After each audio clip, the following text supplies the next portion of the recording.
experienced many of these moments with her at that point in my Mary Kay journey, but that day was different. I'll never forget her demeanor shift. She started talking about when she would no longer be with us. You know, the uncomfortableness that comes from those conversations. It hovered as we reassured her, oh, Mary Kay, you'll be with us for a long time. But she was adamant, and she guided the conversation one by one, touching our faces and asking the question, Pamela, will you pass it on? Each of us answered the same, yes, Mary Kay, I will pass it on. It would be our final meal with her. As the month following, a stroke took her speaking voice. Legacy grandson Ryan Rogers, brilliant leadership of Mary Kay presidents, our own Nathan Moore today, and corporate staff have guided us well since she passed on Thanksgiving 2001. Preserving the core values of who we are, what, and why we do what we do. My yes meant something, but I must say, as I challenge you today, any organization, country, church, or company is only one generation away from legacy extinction, lost culture, or worse. The future of our company, it's in your hands. What will it look like for you to pass it on? Just as DNA shows up in the way you resemble a parent or a family member, there's certain things about the way we do what we do in business that sets us up apart and reflects our legacy DNA. I'd like to share with you a few that I've ingrained and continue to prioritize over my 36 years with this extraordinary company. Number one, golden rule. Of all the scripture principles Mary Kay could have applied to her company, why do you think she chose the golden rule? Do unto others as you would have others do unto you. Well, for starters, we're all pretty selfish. We're wired this way from birth, and we naturally think about what's best for ourselves. In 1963, it was unheard of, applying a biblical principle in tandem with starting a company. The golden rule draws on integrity, doing what you say you will do when you say you will do it. Seeing a goal through that you've committed to your sales director or your senior or your national sales director because you said you would, not because it ends up being easy or convenient. Delivering that one mascara to the one customer on the day you said you would, not because that day it fits into your schedule, not at all. When we put a focus on encouraging someone else to success, sharing our product with great enthusiasm, seeing a hard goal through to victory, there's got to be a deeply rooted commitment of intention, one that becomes a habit, a character trait. Each of us has been impacted by someone else's investment of belief. Someone provided a spark of inspiration. They offered a challenge. They held out a hand along the way. My senior sales director, the late Nancy Perry, would always speak words of belief for vision I couldn't see. Pam, you're going to be a great sales director. I didn't even want to be a sales director. She'd send me handwritten postcards. This was before text.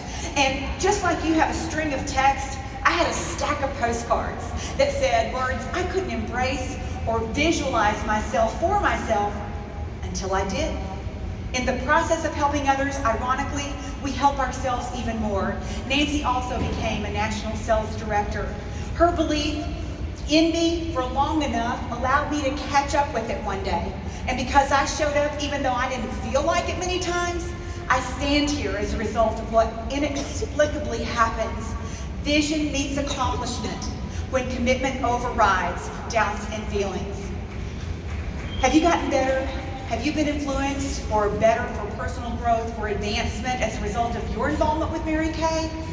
How can you pass it on more passionately, more consistently? Your team building numbers from last year, what's reflected in those results? And what will change? So number one, golden rule. Number two, gratitude.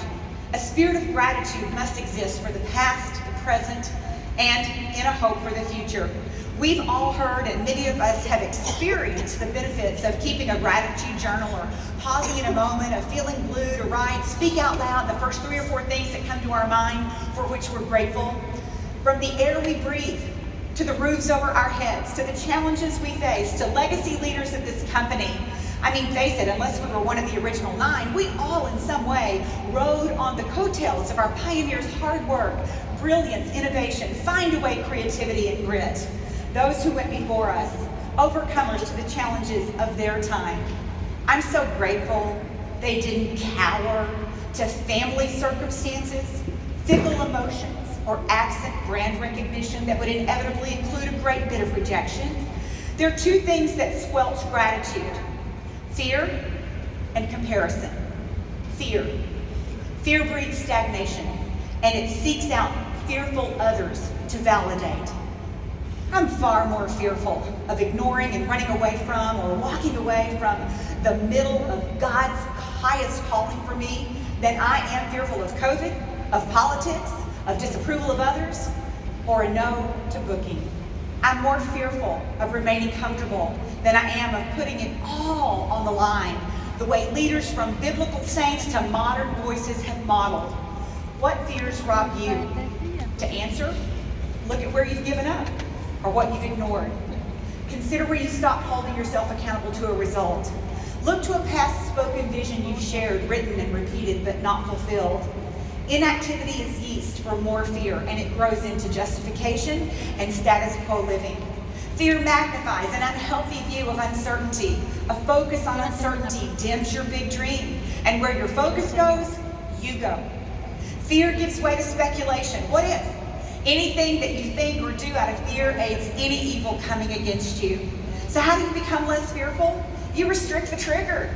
Stop scrolling. To be less fearful, you act courageously. Rather than letting emotions determine your next choice, remind yourself that it's your behavior, your actions, that will affect your next feelings. And if you stay in emotion and ruminate, they're going to remain. When your commitment is greater than your feelings, you'll get results. And then there's comparison. Oh boy. Comparing yourself to others leads to disempowerment. If you want to feel really badly about yourself, just get on Instagram and just scroll. All those perfect pictures, all those perfect families, all those perfect people, all those perfect vacations, all those perfect lives. There will always be someone healthier, prettier, richer, stronger, younger, and smarter than you. At the same time, there's always somebody who's poorer, uglier, weaker, and less wise than you. Comparison causes us to view life from lack and not gratitude, and it lowers confidence. Manage your engagement with comparison by using higher accomplishments as your example of what can be instead of a mirror of what you're not, and then navigate your competitive spirit without comparing. I looked at the top of the scoreboard as an indication of where I could be, not the bottom of it to become fearful of what might be. If I gauge what's printed as possible, then I don't need to feel inferior to the top name or fearful of the bottom amount. So we've got golden rule, we've got gratitude, and number 3, we've got belief. My word for the year is believe. Belief is one of my top Gallup strengths, but I had lost belief in some outcomes. 2020, 2021, it drew on shock and disappointment and division and uncertainty, people's fears and unexpected responses. It rattled us. I felt convicted to put the pieces of my true faith back in place as I was met with new excitement, clarity, and hope. And in that process, the word believe emerged. You know, sorrow can dance with happiness, and sadness can dance with gratitude and joy. Letting go, it can dance with gripping tightly, but doubt, it can't dance with belief. Belief shapes our actions, doubt does not. I want to fall backwards, arms open, embracing this next season, fully believing. The past 2 years has taught us a lot. In clarity, I'm leaving behind what I don't want. I'm bringing with me what's beneficial. I'm clear that to manifest any outcome you want, you got to go all in on your dreams. All in on your dreams. The way you use your voice, the way you share your conviction, the way you attract people to the Mary Kay product and the Mary Kay opportunity, the way you prioritize the hours in your day. What is the energy you're projecting? Who'd want to join you in what you're doing by the way you say it? How's your passion? Can they just not get away? Do you remember the 3-foot rule where Mary Kay actually would tell us from every single time we were on this stage, whenever you're within 3 feet of any person, you bring up the conversation about Mary Kay. Have you ever heard of Mary Kay? Who's your Mary Kay beauty consultant? This new year stands before us as an unwritten book chapter. But if doubt, hesitation, what ifs, fears are louder than big dreams and golden rule and gratitude and belief, along with immediate implementation of action, you're in for a chapter repeat. To emotionally connect with conviction, to pass it on, you must take charge of your daily inspiration. It's your role to keep yourself inspired. It's not anybody else's role. You've got to inspire yourself, your intention and your implementation. You know, life without inspiration, it's monotonous. Intention without inspiration, it's repetitious. The flip side, inspiration without implementation is entertainment. Implementation is key. You can get as excited as you want to get, but when we walk out of here, you've got to implement. Decide the goal, break it down with action steps, and then identity. Who do you need to become while growing your business, while preserving our legacy, while taking us successfully into the future? And with that, how will you connect, be accountable? Your Mary Kay network, it's so important. Our legacy is built on connection and relationships. So in this day of virtual connection and hybrid events, it's important to stay engaged. When you're on a plane and you're landing and you hear the announcement, it's safe to turn your phone back on, for those of you who actually followed the rules and turned it off in the first place. What happens? When you land and that network comes back on, it connects you to endless possibilities, to endless information.